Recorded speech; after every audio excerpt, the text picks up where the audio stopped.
TV7 Now news. మాజీ ముఖ్యమంత్రి కల్వకుంట్ల చంద్రశేఖర్ది పెట్టే గుణం కానీ తీసుకునే గుణం కాదు తేల్చి చెప్పిన కరీంనగర్ జిల్లా మాజీ జెడ్సీ చైర్ పర్సనల్ కొనమల విజయ్.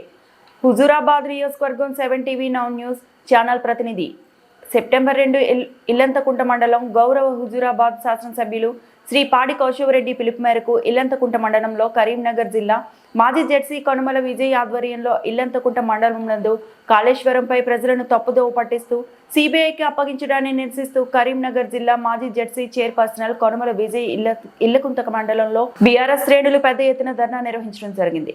ఇట్టి కార్యక్రమంలో కరీంనగర్ జిల్లా మాజీ జెడ్సీ చైర్ పర్సనల్ కొనమల విజయ్ కుమార్ మాట్లాడుతూ మాజీ ముఖ్యమంత్రి కల్వకుంట్ల చంద్రశేఖర్ గారిది ఒకరికి పెట్టే గుణం అయినది, ఒకరి దగ్గర తీసుకునే గుణం ముమ్మాటికి కాదని కరీంనగర్ జిల్లా మాజీ జెడ్సీ చైర్ పర్సనల్ కొనమల విజయ్ తేల్చి చెప్పారు. ఇట్టి కార్యక్రమంలో కేడీడీసీ వైస్ చైర్మన్ కొమ్మరెల్లి, కనగర్తి మాజీ ఎంపీటీసీ రాకేష్ మరియు ఇళ్లకుంట మాజీ ఎంపీపీ సిరిగోముల పావని వెంకటేష్, మాజీ మున్సిపల్ చైర్మన్ పాడేటి రామస్వామి మరియు ఇళ్లకుంట గ్రామ ఎంపీటీసీలు, సర్పంచ్లు, తెలంగాణ ఉద్యమకారులు తదితరులు బీఆర్ఎస్ కార్యకర్తలు ఈ ధర్నాలో పాల్గొన్నారు.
తెలంగాణ రాష్ట్ర తొలి ముఖ్యమంత్రి గౌరవనీయులు కల్వకుంట్ల చంద్రశేఖరరావు గారి మీద నిన్న కాంగ్రెస్ పార్టీ ప్రభుత్వం సిబిఐకి ఎంక్వైరీ కమిషన్ అయినటువంటి సిబిఐకి అప్పగించడాన్ని కేసీఆర్ గారు తెలంగాణ రాష్ట్ర తొలి ముఖ్యమంత్రిగా బాధ్యత చేపట్టిన తర్వాత అంతకు ముందు ఇటువంటి ఎజెండాతోటి ఉద్యమాన్ని తీర్పించి ఆంధ్ర నాయకుల చెర నుంచి తెలంగాణించాలన్నటువంటి ఉద్దేశంతో నెరలు వారిన నేలలో కాళేశ్వరం ప్రాజెక్టు చేపట్టి ఈ ప్రాంత రైతుల గొంతులు తడిపినటువంటి నాయకుడు కేసీఆర్ గారు. అట్లాంటి నాయకుడిని ఇలా సిబిఐ కేసుల మీద మొత్తం ముక్త కంఠంతో కేసీఆర్ గారి మీద పెట్టినటువంటి కేసులను కేసీఆర్ గారు ముఖ్యమంత్రిగా ఉన్న సమయంలో అసలు 2014 కంటే ముందు తెలంగాణ రాష్ట్ర ముఖ్యమంత్రిగా కేసీఆర్ గారు బాధ్యత చేపట్టిన తర్వాత తెలంగాణ పరిస్థితి ఏ రకంగా అయినది, కోనసీమ జిల్లాలలో ఏ విధంగా అయితే పంటలు పడినాయో తెలంగాణలో 10 ఏళ్ల కాలంలో ఆ విధంగా భూమి మోయలేనటువంటి ఇబ్బంది పెట్టిన గోస కాంగ్రెస్ ప్రభుత్వానికి లేదా? అట్లాంటి గోసలు తీసినటువంటి నాయకుడిని సిబిఐ కేసులతో వేధిస్తారా? ఇది మీకు న్యాయమా అని చెప్పేసి రాష్ట్ర ముఖ్యమంత్రి గారిని అడుగుతా ఉన్నాం.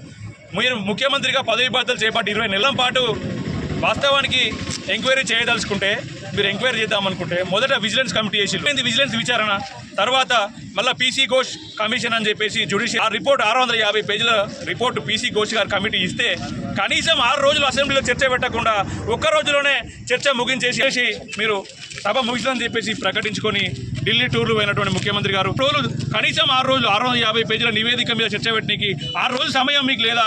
6 రోజుల సమయం కేటాయి ముఖ్యమంత్రి గారు ఇప్పటికైనా కళ్ళు తెరవండి. తెలంగాణ ప్రజలు ఏమనుకుంటారో ఆలోచించి నిర్ణయం తీసుకోండి. రాష్ట్ర ప్రభుత్వం పరిధిలో ఉన్నటువంటి విజిలెన్స్ మీద మీకు నమ్మకం లేదా? ఈ విధంగా మీరు కేసులు అప్పగించాలని చెప్పి మేము అడుగుతా ఉన్నాం. ప్రభుత్వాల మీద మీకు నమ్మకం లేకపోతే మీరు ఒక ప్రభుత్వమేనా అని చెప్పి మేము అడుగుతా ఉన్నాం. కేంద్రంలో ఉన్నటువంటి బీజేపీ ప్రభుత్వాన్ని ప్రసన్నం చేసుకోవడానికి మోడీ బాబు నాయుడు యొక్క ఆశీస్సులు పొందనీకే మీరు కేసీఆర్ గారిని బదనాం చేయాలి, రాజకీయంగా కేసీఆర్ గారిని అలగదుబికి అప్పచెప్పి తప్పితే ఇలా ఎటువంటి పక్షపాతం వైఖరి తప్పితే మీది వేరే ఉద్దేశం లేదు. మీరు కేసు సిబిఐకి అప్పచెప్పిళ్ళు, మీరు కేసు సిబిఐకి అప్పచెప్పినా ఈడీకి అప్పచెప్పినా ఇంటర్ బయటకు వస్తారు. తెలంగాణ ప్రజల గుండెల్లో చిరకాలం నిలబడే నాయకుడు కేసీఆర్. సారి సిబిఐ విచారణకు ఆదేశించిన ముఖ్యమంత్రికి మించిపోయింది ఏం లేదు. దయచేసి తెలంగాణ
జై తెలంగాణ, జై తెలంగాణ, జై తెలంగాణ, కేసీఆర్ గారి నాయకత్వం. ఇదే మీ రాజ్యం, ఇదే మీ రాజ్యం, ఇదే మీ రాజ్యం, ఇదే మీ రాజ్యం. పొద్దురో నాయన, పొద్దురో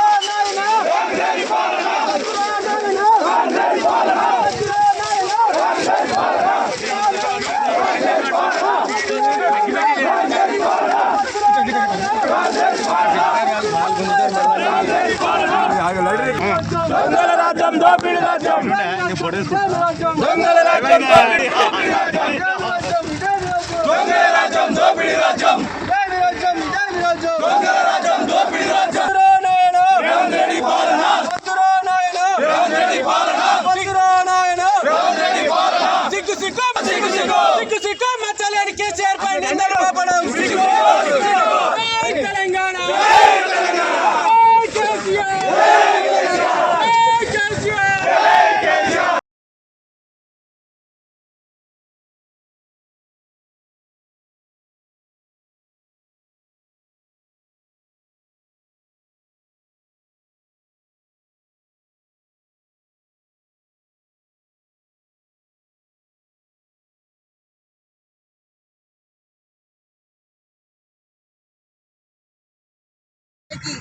ఈరోజు ఊరి ఇచ్చే పరిస్థితులు లేదు. ఇలా కళ్యాణ లక్ష్మి అంటే కళ్యాణ లక్ష్మి గదే ₹1,00,000 ఇచ్చినావు, తులం బంగారం ఇచ్చే పరిస్థితి లేదు. ఈరోజు కేసీఆర్ గారు పెట్టిన పథకాలు అమలు అవుతుంది తప్ప నువ్వు పెట్టిన ఈరోజు మన ప్రతి ఇంటికి గృహలక్ష్మి కింద మహాలక్ష్మి కింద ఇంటికి 2,500 ఇస్తాను, 2,500 అంటే ఇట్లా చెప్పుకుంటా పోతే అబద్ధాల మీద నీ ప్రభుత్వం నిలబడ్డది. అబద్ధాల మీద నీ ప్రభుత్వం నిలబెట్టుకున్నావు. నిన్ను నమ్మి ప్రజలు నీకు ఓట్లేసి గెలిపిస్తే ఈరోజు ప్రజలను నడ్డి విరిచి ఇలా ఓడెక్కేదాకా ఓడమల్లన్న ఓడదిగినాక బోడమల్లే అని ప్రజలకి ఇలా అరచేతుల స్వర్గం పెట్టి మోచేది నుంచే రకం. కానీ మా కేసీఆర్ గారు అట్లా కాదు. కేసీఆర్ గారు అపర భగీరథుడు. కేసీఆర్ గారు మిషన్ కాకతీయ తీసుకొచ్చింది. కేసీఆర్ గారు కళ్యాణ లక్ష్మి తీసుకొచ్చింది. కేసీఆర్ గారు అవ్వలకు అయ్యలకు బువ్వ పెట్టిండు. కేసీఆర్ గారు ఇలా రైతు చనిపోతే రైతు బాంధవుడాడు. ఇలా కేసీఆర్ గారు కళ్యాణం ఇస్తే ప్రతి ఆడబిడ్డకు ₹1,00,000 ఇచ్చాడు. ఇలా పెట్టడం తప్ప ఇలా ప్రాజెక్టు రైతులు పండించిన పంట పండనికి ఇలా మన తెలంగాణలో నీళ్ళు లేక ఎంతోమంది గోసపడి పండించిన పంట వండలేక బోర్లు వేసుకొని రైతులు ఆత్మహత్య చేసుకుంటే ఇలా కాళేశ్వరం ప్రాజెక్ట్ అని కట్టడం జరిగింది. ఇలా 44 పిల్లర్లకు 1-2 పిల్లర్లు ఇంటిపైన పాపానికి ఇలా మా కేసీఆర్ గారిని చూపిస్తున్నావు. ఇలా తెలంగాణ ప్రజలను అల్లకొల్ల చేస్తున్నావు. ఈ ఉసురు నీకు తలుగుతుంది అని నేను చెప్తున్నాను. ఈ పాపం తగులుతుంది. ఇలా ఈ ప్రభుత్వం నేను ఒకటే మాట చెప్తున్నా, రేవంత్ రెడ్డి గారికి శాపం తగులుతుంది, ఈ పాపం తగ్గుతుంది. ఇలా ఏ వ్యక్తి కానీ ఒక నాయకుడు ఎప్పుడే కానీ కేసీఆర్ గారు ఒకరికి పెట్టే నేచరే తప్ప ఆయన అడుక్కునే నేచర్ కాదు, ఒకరికి ఇచ్చేది తప్ప ఆయన ఒకరికి గుంజుకునే నేచర్ కాదు. ఇలా ఎవరు చేసిన పాపమో ఇలా ఎవరు చేసిన పుణ్యమో భగవంతుడు అనేది చూస్తాడు.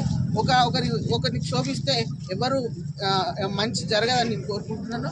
మరి రానున్న రోజుల్లో గత 2 సంవత్సరాలు మీ ప్రభుత్వం ఉన్నది కదా, ఈ ప్రభుత్వం నుండి మొదలుకుంటే ఎమ్మెల్యే ఎలక్షన్లో ఓ డ్రామా ఆడినావు, ఎంపీ ఎలక్షన్లో ఓ డ్రామా ఆడినావు, ఇప్పుడు స్థానిక సంస్థలు రాగానే మళ్ళీ డ్రామా ఆడుతున్నావు. ఇది మళ్ళీ నీ ఆ 3 ఏళ్ల పరిపాలన ఇది సిబిఐ ఎంక్వైరీలో పెట్టుకుని ఇలా ఏదో కథంగా అనుకుంటున్నావు. కానీ బిడ్డ రానున్న